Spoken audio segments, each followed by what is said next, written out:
Hello students, तो हम लोग कल ब्लीचिंग पाउडर पढ़ रहे थे, ठीक है। तो उसी में एक न्यूमेरिकल वाइज क्वेश्चन आता है, estimation of available chlorine in bleaching powder, ठीक है। तो होता क्या, पहले इसका मेथड देख लेते हैं, फिर इसका फॉर्मूला डिराइव करेंगे। होता क्या है कि एक ब्लीचिंग पाउडर अगर मान लें सैंपल लिया CaOCl2.H2, एक एम्पेरिकल फॉर्मूला ले लिया, इसको मैं किसी डाइल्यूट एसिड के साथ ट्रीट कराऊंगा। Dilute HCl, dilute CH3COH, dilute H2SO4 और CO2। CO2 एक्चुअली क्या होता है, डाइल्यूट H2CO3। अगर पानी में डिसॉल्व कर दोगे CO2 को तो क्या बनाएगा वो, कार्बोनिक एसिड, ठीक है। तो डाइल्यूट HCl, CH3COH, H2SO4 और CO2 से ट्रीट कराया तो इसने क्या बनाया, जैसे HCl में CaCl2 plus H2O plus Cl2, इसमें calcium acetate plus H2O plus Cl2, इसमें calcium carbonate plus H2O plus Cl2, इसमें calcium sulphate plus H2O plus Cl2। ये जो Cl2 निकला, ये कितना निकला, ये हम लोग क्या करते हैं, डिटरमाइन करते हैं। तो estimation of available chlorine in bleaching powder का मतलब क्या है कि जब मैंने किसी उसको डाइल्यूट एसिड के साथ ट्रीट कराया तो उसमें कितना Cl2 निकल रहा है, उसका एस्टिमेशन करना है, इस estimation of available chlorine in bleaching powder, ठीक है। तो अब देखो करते क्या है, लेट मान लो वेट ऑफ ब्लीचिंग पाउडर कितना है, W ग्राम्स, ठीक है। आया समझ में। तो इससे मैंने क्या किया, इसको डाइल्यूट एसिड से ट्रीट कराया, ठीक है। यहां मैं साइमल्टेनियसली लिख दे रहा हूं, ब्लीचिंग पाउडर W ग्राम्स था, इसको मैंने किससे ट्रीट कराया, डाइल्यूट एसिड से ट्रीट कराया। अब इसमें क्या निकला, Cl2, ठीक है। इसमें क्या निकला, Cl2। ये जो Cl2 निकलेगा इसको हम लोग किससे ट्रीट कराएंगे, एक्सेस KI सोल्यूशन से, ठीक है। अच्छा, Cl2 को I- से KI से ट्रीट कराओगे तो क्या करेगा, ये खुद रिड्यूस हो जाएगा। क्यों, बिकॉज E0 X2 से X माइनस तुम्हारा Cl2 ग्रेटर देन I2 पढ़ रखा है। ये खुद क्या हो जाएगा, रिड्यूस I- को किसमें ऑक्सीडाइज कर देगा, I2 में, ठीक है। आया समझ में। तो देखो I2 और I- क्योंकि एक्सेस में है तो बचा होगा। I2 और I- क्या बनाते हैं, I3- तुम्हें क्या बताता है, येलो ब्राउन सोल्यूशन आता है, ठीक है। I3- का क्या आता है, येलो ब्राउन सोल्यूशन, ठीक है। ये I2 ये खुद ब्लू है, लेकिन I- के साथ कंबाइन करके I3- बनाएगा तो क्या आने लगेगा, येलो ब्राउन कलर सोल्यूशन आने लगेगा। येलो ब्राउन कलर सोल्यूशन आया। अब तुमने क्या किया, उसमें स्टार्च डाल दिया। तो स्टार्च क्या करता है, जब इसमें डालोगे तो ये क्या जनरेट कर देता है, ब्लू कलर सोल्यूशन, ठीक है। आया समझ में। ये स्टार्च क्या करता है, आयोडीन के साथ कंबाइन करके, combines with iodine to form I2 starch complex. इसका कलर क्या होता है, ब्लू, ठीक है। तो जब तुम स्टार्च डालोगे तो ये येलो कलर किसमें कन्वर्ट होने लगेगा, ब्लू, ठीक है। ये तुम्हारा एक मेथड है टाइट्रेशन का, ठीक है। अब फिर क्या कर रहे हैं हम लोग, इसमें हाइपो डालना है। Hypo is what, Na2H2O3। तो हाइपो डालोगे तो देखो क्या होगा, I2 है, I2 प्लस H2O3 2 माइनस, क्या रिएक्शन देंगे, I- प्लस S4O6 2 माइनस। कब तक हाइपो डालोगे, ये हाइपो क्या है तुम्हारा, दिस इज टाइट्रेंट। ये हाइपो क्या है, टाइट्रेंट, क्लियर है। कब तक हाइपो डालोगे, जब तक तुम्हारा कलर जो ब्लू कलर आ रहा था दैट डिसअपियर्स, ठीक है। जैसे हम लोग मतलब तुम्हारा क्या आ जाएगा इस केस में, एंड पॉइंट। एंड पॉइंट कैसे तुम मेजर करोगे, by disappearance of blue colour. Clear है कि नहीं, क्लियर है। मेथड समझ में आया टाइट्रेशन का, क्लियर है। हमने क्या लिया, एक CaCl2 का सैंपल लिया, उसको हमने डाइल्यूट एसिड से ट्रीट कराया तो Cl2 निकला। अब Cl2 में हमने एक्सेस KI डाला तो येलो ब्राउन सोल्यूशन किसकी वजह से आने लगेगा, I3- की वजह से। अब स्टार्च डाला तो yellow colour changes to blue. फिर हमने टाइट्रेंट डाला, हाइपो। टाइट्रेंट कब तक डालोगे, ड्रॉप बाय ड्रॉप, जब तक ब्लू कलर डिसअपियर ना हो जाता, मतलब blue colour disappears mark the end point of the reaction. Clear है, आया समझ में। तो फाइनली जो तुम्हारा फॉर्मूला निकल के आता है, मतलब उसको इक्विवेलेंट से भी सॉल्व कर सकते हैं, फॉर्मूला निकल के आता है, that is percentage of chlorine in bleaching powder is equals to M hypo into V hypo into 35.5 divided by W यहाँ पे क्या है, weight of bleaching powder into 100। ये V हाइपो ध्यान रखना किस में रखोगे, ml, ठीक है। V हाइपो किस में रखना है तुम्हें, ml। क्लियर है कि नहीं, क्लियर है। समझ में डायरेक्टली फॉर्मूला ध्यान रखो, इक्विवेलेंट से जाओगे काफी लंबा पड़ेगा क्योंकि काफी नंबर ऑफ स्टेप्स हैं। ठीक है, आया समझ में? इसलिए percentage of available chlorine in bleaching powder is equals to M आईपो इंटू वी आईपो in ml into 35.5 divided by W into 100। ठीक है, जैसे मान लो तुम्हें क्या गिवन है, 1 ग्राम ऑफ ब्लीचिंग पाउडर है, इससे हमने टाइट्रेशन कराया और क्या बोला गया है, कितना 0.1 m 30 ml हाइपोल लग रहा है। तो परसेंटेज ऑफ अवेलेबल क्लोरीन अगर मैं निकालूंगा तो percentage of available chlorine is equals to m into V into 35.5 into 100 divided by, clear है कि नहीं क्लियर है, समझ में आया? ठीक है, नेक्स्ट, ठीक है, नेक्स्ट तुम्हारा पार्ट आता है पॉलीहैलाइड्स आयन। तो पॉलीहैलाइड्स जैसे I3 माइनस हम लोगों ने पढ़ लिया, I3 माइनस का कलर क्या होता है, येलो, मोस्ट इंपॉर्टेंट यही होता है, मैक्सिमम टाइम सही पूछा जाता है, इसका स्ट्रक्चर क्या बनेगा ये, ठीक है, तब भी थोड़े बहुत और पढ़ लो जो इंपॉर्टेंट प्रॉपर्टीज है। जैसे एग्जाम, पॉलीहैलाइड्स क्या, एक से ज्यादा हैलाइड्स, ठीक है, और आयंस फॉर्म कर रहे हैं, और वो सेम टाइप के हैलाइड्स भी हो सकते हैं डिफरेंट, जैसे I3 माइनस में तीनों आई, Br3 माइनस में तीनों Br, I5 माइनस में पांचों BrCl माइनस, अब दो डिफरेंट हेलोजेंस, ये भी पॉलीहैलाइड्स आएंगे, ICl2 माइनस, दो डिफरेंट हेलोजेंस, ठीक है। तो पॉलीहैलाइड आयंस मतलब आयंस कंटेनिंग ओनली हेलोजेंस, पहली बात तो, एंड ठीक है, ओनली हेलोजेंस एंड सेम और डिफरेंट टाइप ऑफ हेलोजेंस।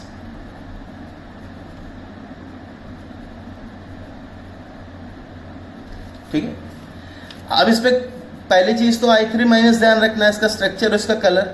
दूसरा हमें एक चीज पॉइंट्स तो ध्यान रखने, वो क्या है, F3 माइनस जो होता है वो नहीं बनता है। क्यों नहीं बनता है? Because of the vacant, absence of vacant D orbital. Clear है कि नहीं क्लियर है?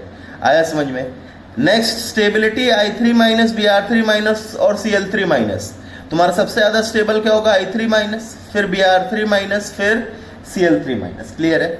आया समझ में? ये 4 पॉइंट्स तुम्हें ध्यान रखने। I5 minus most probably structure नहीं पूछा जाता, लेकिन अगर मान लो स्पेसिफिकली पूछा जाए तो ये ध्यान रखो। क्लियर है कि नहीं क्लियर है? समझ में आया? ठीक है, ये पॉइंट्स तुम्हें ध्यान रखने हैं, मैक्सिमम पॉइंट क्वेश्चन इससे, फिर ये दो, इनके अलावा मोस्ट प्रॉब्ली तुम्हारा क्वेश्चन आने की तुम्हारी संभावना नहीं होती। क्लियर है? आया समझ में? ठीक है, तो इस पर हम लोग क्या खत्म करते हैं अपना ग्रुप 17। नेक्स्ट हमारा आता है group 18, inert gases. Inert gases, general outer most configuration NH2NP6, ठीक है, तो जिसका क्या आएगा 2s2 2p6, 3s2 3p6, 4s2 4p6, 5s2 5p6, 6x2 6p6, accept helium. Helium का क्या होता है, NH2, मतलब 1s2। ठीक है, ऐसे समझ में बताया था तुम्हें। हीलियम में का एक्सेप्शन है, ये ग्रुप 18 में, तो group 18 all members are p block except helium, जो कि क्या होता है, s ब्लॉक। समझ में आया? क्लियर है कि नहीं क्लियर है? ठीक है, इसका आउटर मोस्ट कॉन्फिगरेशन क्या आता है, 1s2। अब फिजिकल प्रॉपर्टीज कंपेयर करो, जैसे एटॉमिक रेडियाई नीचे जाने पे क्या होगा, इंक्रीज। ठीक है, आयनाइजेशन एनर्जी नीचे जाने पे क्या होगी, boiling point and melting point. कौन से फोर्सेस ऑफ अट्रैक्शन इनमें, लंडन फोर्सेस, सब में तुम्हारे कौन होंगे, लंडन फोर्सेस, और सारे फोर्सेस ऑफ अट्रैक्शन सेम, तो सेकंड फैक्टर क्या कंपेयर करोगे, size. Next, allotropy, do not show allotropy, ये कोई भी एलोट्रोपी तुम्हारा शो नहीं करेगा। ठीक है, एग्जिस्ट एज, ठीक है, तुम्हारा कैसे एग्जिस्ट करेगा, एग्जिस्ट एज मोनोएटॉमिक गैसेस, जैसे He, Ne, monoatomic, Ar, Kr, ऐसी। ठीक है, आया समझ में? ठीक है, अगर तुमसे बोला जाए इलेक्ट्रोनेगेटिविटी, तो हीलियम, नियन, आर्गन, क्रिप्टन, जेनॉन, इन तीनों के लिए, सॉरी रेडॉन, पहले तीनों के लिए तो इलेक्ट्रोनेगेटिविटी डिफाइंड ही नहीं होती है, क्योंकि इलेक्ट्रोनेगेटिविटी कब डिफाइंड थी, जब तुम्हारा बॉन्ड फॉर्मेशन हो। इन तीनों के लिए डिफाइंड होती है, ठीक है, क्योंकि इनके कंपाउंड्स थोड़े बहुत आइसोलेट हो गए हैं और इलेक्ट्रोनेगेटिविटी ऑर्डर क्या आता है ये। ठीक है, पहले तीनों के लिए इलेक्ट्रोनेगेटिविटी डिफाइंड नहीं है, because they do not form compounds. ठीक है, इनके कुछ कंपाउंड्स आज तक आइसोलेट किए गए, इसलिए इनके लिए इलेक्ट्रोनेगेटिव ऑर्डर क्या आता है, Kr greater than Xc greater than radon. ठीक है, नेक्स्ट तुमसे पूछा जाए why group 18 gases are inert, conceptual question आता है, क्यों इनर्ट होती है? तो इसके रीजंस बताते जाओ भाई। बिकॉज फुल्ली फिल्ड कॉन्फ़िगरेशन, बाकियों में NH2 NP6 आता है, एक्सेप्ट He जिसका क्या आता है, NH2 आता है। क्लियर है? आया समझ? तुमसे क्या बोला है, फुल्ली फिल्ड कॉन्फ़िगरेशन होगा NH2 NP6 एक्सेप्ट He। अब He के बारे में बोला जाए तो क्या बोलेंगे, that is having high ionization energy. इनकी आयनाइजेशन एनर्जी अपने रिस्पेक्टिव पीरियड्स में सबसे क्या होती है, ज्यादा होती है। क्लियर है कि नहीं क्लियर है? और थर्ड पार्ट बोला जाए तो वेरी लेस इलेक्ट्रॉन एफिनिटी, और मैं बोल सकता हूं high positive value of electron gain enthalpy. आया समझ में? वेरी लेस इलेक्ट्रॉन एफिनिटी का मतलब क्या है, high positive value of electron gain enthalpy. Clear है कि नहीं क्लियर है? तो इनके इनर्ट होने के कारण क्या है, पहली बात तो fully filled configurations, second ionization energy high, तो इनके इलेक्ट्रॉन लूज करने की टेंडेंसी बहुत कम, और third very less electron affinity, इनकी इलेक्ट्रॉन एक्सेप्ट करने की टेंडेंसी भी क्या है, बहुत कम है। या फिर बहुत इलेक्ट्रॉन एफिनिटी हम लोग इलेक्ट्रॉन गेन एंथैल्पी से कैसे रिलेट करते थे, minus of electron gain enthalpy. जिससे क्या बोलते हैं कि देखो किसी भी एलिमेंट की इलेक्ट्रॉन गेन एंथैल्पी मतलब इलेक्ट्रॉन एक्सेप्ट करने की टेंडेंसी ज़्यादा कब होती है, जब उसकी electron gain enthalpy more negative आ रही है। अगर इसकी इलेक्ट्रॉन एफिनिटी बहुत कम है मतलब इसकी electron gain enthalpy very highly positive आएगी। समझ में आया? क्लियर है कि नहीं क्लियर है? ठीक है, अब नेक्स्ट आता है, ये बहुत important point, special property of helium. ठीक है, अब होता क्या है, जनरली क्या होता है कि हीलियम के बारे में अगर बोलो तो हीलियम में सबसे पहले हम लोग बोला जाए तो कौन से फोर्सेस है, लंदन फोर्सेस। लंदन फोर्सेस मतलब सबसे वीकेस्ट फोर्सेस, वॉन्डरवॉल वीक, उसमें भी सबसे वीक लंदन फोर्सेस। और ऊपर से हीलियम जो तुम्हारा गैस होता है, it is having the least molecular mass, hydrogen तुम्हारा जो मतलब इनफैक्ट लीस्ट साइज। ठीक है, लीस्ट साइज। क्लियर है? तो इसका क्या होता है कि लोवेस्ट तुम्हारे जो इंटरमोलिकुलर फोर्सेस होते हैं वो किस में आते हैं, हीलियम में।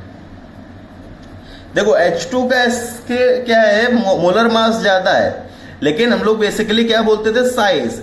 He का मोनो एटॉमिक है, H2 डाई एटॉमिक है, तो साइज H2 का क्या होता है, बड़ा होता है। तो H2 में इंटरमोलिकुलर फोर्सेस क्या आते हैं, He से ज्यादा आते हैं। समझ में आया? ठीक है, helium has the lowest intermolecular forces, और इसीलिए इसका बॉइलिंग पॉइंट सारे सब्सटेंसेस में सबसे कम आता है। कितना आता है, 4.2 केल्विन, मतलब लगभग -269 डिग्री सेल्सियस के आसपास। ठीक है, among all substances helium has the least boiling point. Clear है? आया समझ में? ठीक है, अब क्या होता है, एक तो पॉइंट है। सेकंड, हीलियम को हम लोग दो पार्ट में रख रहे हैं, He1 He2।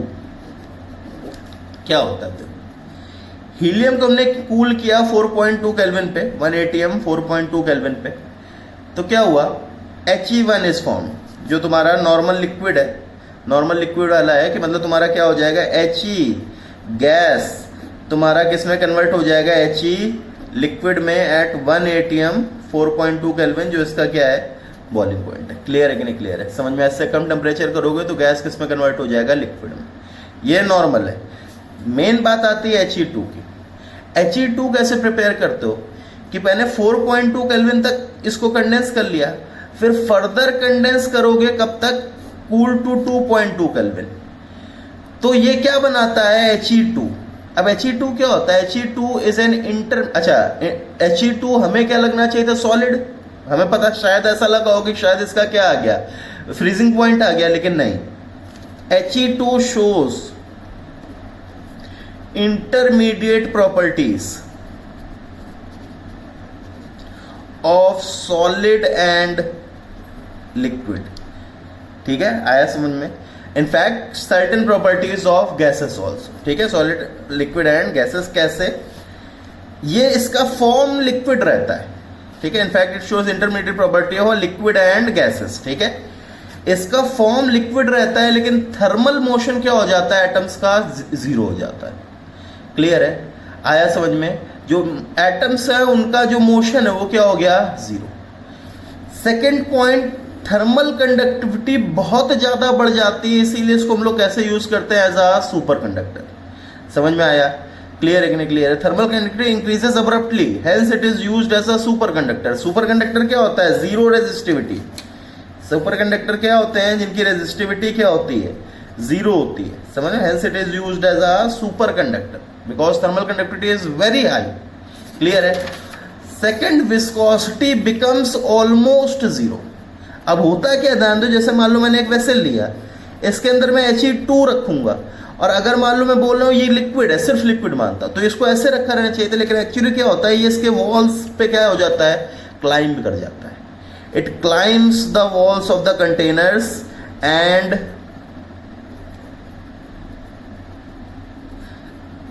Comes out.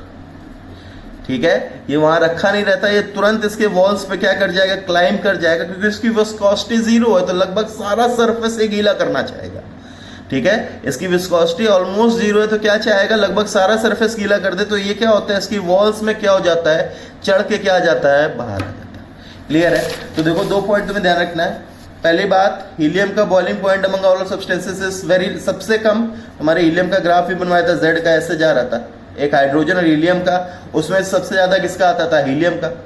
तो intermolecular forces almost zero, almost zero, इसलिए बॉइलिंग पॉइंट भी क्या होगा, सबसे कम 4.2 केल्विन। अब हीलियम दो पार्ट में, He1 नॉर्मल लिक्विड 4.2 केल्विन पे, इसके बॉइलिंग पॉइंट पे या तुम्हारा बॉइलिंग पॉइंट पे आएगा।